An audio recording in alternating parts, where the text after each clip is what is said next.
여호수아 20장은 땅 분배가 거의 마무리된 시점에 등장합니다. 전쟁은 끝났고 기업은 나누어졌습니다. 이제 각 지파는 자기 터전에서 안정된 삶을 시작할 수 있게 되었습니다. 그런데 하나님은 마지막으로 한 가지 제도를 반드시 세우라고 명령하십니다. 그것은 바로 도피성인데요. 왜 하나님은 성곽을 더 쌓으라고 하지 않으시고 무기를 더 준비하라라고 하지 않으시고 도피성을 먼저 세우라고 하셨을까요? 하나님께 있어 가장 중요한 것은 영토가 아니라 생명이기 때문입니다. 본문 2절 3절입니다. 이스라엘 자손에게 말하여 이르기를 내가 모세를 통하여 너희에게 말한 도피성들을 너희를 위해 정하여 부지 중에 실수로 사람을 죽인 자를 그리로 도망하게 하라. 이는 너희를 위해 피해 보복자를 피할 곳이니라. 아멘. 당시에는 살해 사건이 발생하면 가장 가까운 친족이 피해 보복자가 되어서 복수하는 관습이 있었습니다. 따라서 고의가 아니더라도 사람을 죽이면 생명이 위태해졌습니다. 그래서 하나님은 고의적인 살인을 엄격히 다루셨습니다. 출애굽기 21장 2절에 사람을 죽인 자는 반드시 죽일 것이요 라고 말씀하셨습니다. 생명은 생명으로 갚는다는 것이 하나님의 정의입니다. 그러나 문제는 부지중입니다. 히브리어 뷰시가가는 알지 못하고 고의 없이 행한 것을 뜻합니다.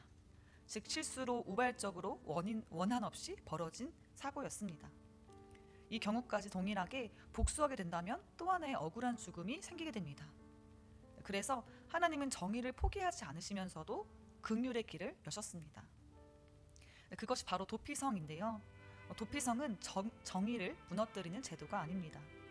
동시에 감정적 복수를 멈추게 하는 하나님의 정의라고 할 수 있습니다. 우리는 여기서 하나님의 성품을 볼 수 있게 됩니다. 하나님은 공의의 하나님이시지만 동시에 자비의 하나님이십니다. 본문을 보면 도피성은 총 6곳이었습니다. 요단강 서쪽에 게데스, 세겜, 헤브론, 요단강 동쪽에 베셀, 길르앗 라못, 바산 골람. 이 성읍들은 이스라엘 어느 지역에서든지 하루면 도착할 수 있도록 배치되었습니다. 유대 전승에 따르면 도피성으로 가는 길은 넓게 전개되었고 갈림길마다 도피성이라는 표지가 세워졌다고 합니다. 그렇다면 이것은 무엇을 의미합니까? 하나님은 살 길을 분명하게 열어두셨다라는 것입니다. 그러나 한 가지 조건이 있죠. 3절에 그리로 도망하게 하라. 도피성은 자동으로 보호가 되는 곳이 아니라 즉시 달려가야 했습니다. 지체하면 피해 복수자에게 죽임을 당할 수 있었습니다. 성문에 도착하면 장로들 앞에서 사건을 진술합니다. 그래서 심사를 거쳐 받아들여지면 그 안에서 보호를 받게 됩니다. 이후에 정식 재판도 받게 됩니다. 그리고 한 가지 중요한 조건이 있는데 반드시 도피성 안에 머물러야 했습니다. 임의로 성 밖을 나가면 보호는 무효가 됩니다. 또 하나 대제사장이 죽으면 그는 완전히 자유롭게 되어서 고향으로 돌아갈 수 있게 되었습니다. 도피성 제도는 단순히 사회법이 아닙니다. 단순한 사회법이 아니라 깊은 신학적 의미가 있습니다. 첫째로 우리는 모두 피 흘림과 관련된 존재입니다. 직접적인 살인은 아니더라도 우리의 죄는 생명을 파괴합니다. 관계를 무너뜨리고 공동체를 상처 입히고 하나님의 거룩을 거스릅니다.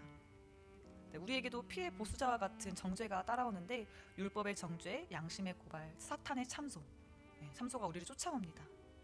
그때 필요한 것이 바로 도피성입니다. 너는 그래서 죄인이야.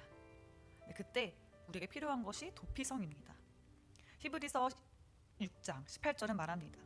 이는 하나님이 거짓말을 하실 수 없는 이 두 가지 변하지 못할 사실로 말미암아 앞에 있는 소망을 얻으려고 피난처를 찾은 우리에게 큰 안위를 받게 하려 하심이라. 예수 그리스도는 우리의 도피성이십니다. 둘째로 반드시 우리는 그 안에 거해야 합니다. 도피성 안에 있는 동안은 안전했습니다. 그러나 밖으로 나가면 죽습니다. 마찬가지로 그리스도 안에 있는 자에게는, 그리스도 안에 거하는 자에게는 결코 정죄함이 없습니다. 그러나 은혜 밖에서, 십자가 밖에서 우리가 스스로 해결하려고 하면 다시금 우리는 정죄 아래 놓이게 됩니다. 셋째로 대제사장의 죽음은 완전한 자유를 가져왔습니다. 도피성에 있던 사람은 보호받았지만 완전한 자유는 아니었습니다. 그러나 대제사장이 죽는 순간에 그는 완전히 해방됩니다. 이것은 명백히 예수 그리스도의 십자가를 예표한다고 볼 수 있습니다. 예수님은 우리의 영원한 대제사장이십니다. 그분의 죽으심으로 우리는 단순히 보호가 아니라 완전한 속죄와 자유를 얻게 되었습니다. 대제사장의 죽음이 한 사람을 자유케 했다면 그리스도의 죽음은 우리 모두를 영원히 자유케 하셨습니다. 구절을 보면 도피성은 이스라엘 자손과 그들 중에 우거하는 객을 위한 것이라고 말합니다. 하나님은 생명을 차별하지 않으십니다. 이방인도 나그네도 동일하게 보호받을 수 있었습니다. 이것은 복음의 예표가 되는데요. 예수 그리스도의 구원은 유대인이나 헬라인이나 차별이 없습니다. 또한 교회는 세상 속의 도피성입니다. 그래서 우리는 정죄하는 공동체가 아니라 회복을 돕는 공동체가 되어야 합니다. 사랑하는 성도 여러분, 하나님은 땅 분배가 끝난 후에 가장 먼저 도피성을 세우셨습니다. 그 이유는 분명합니다. 하나님 나라는 생명을 살리는 나라입니다. 오늘 혹시 우리 마음에 쫓김이 있으신 분 계신가요? 과거의 실수, 죄책감, 정죄의 음성이 나를 괴롭히지 않습니까? 주님께 달려가시기 바랍니다. 예수님만이 우리의 도피성이십니다. 그분 안에 거하시고 그분의 십자가를 붙드는 저와 여러분이 되기를 소망합니다.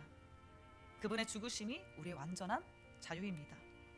그리고 우리가 받은 이 은혜로 누군가에게 도피성 같은 사람이 되기를 우리 모두에게 소망하고 축복합니다. 정죄 대신 품어주고 복수 대신 중보하고 비난 대신 회복을 세우는 사람. 오늘 새벽 우리 영원한 도피성 되시는 예수 그리스도께 다시 한번 피하는 은혜가 있기를 주님의 이름으로 축복합니다.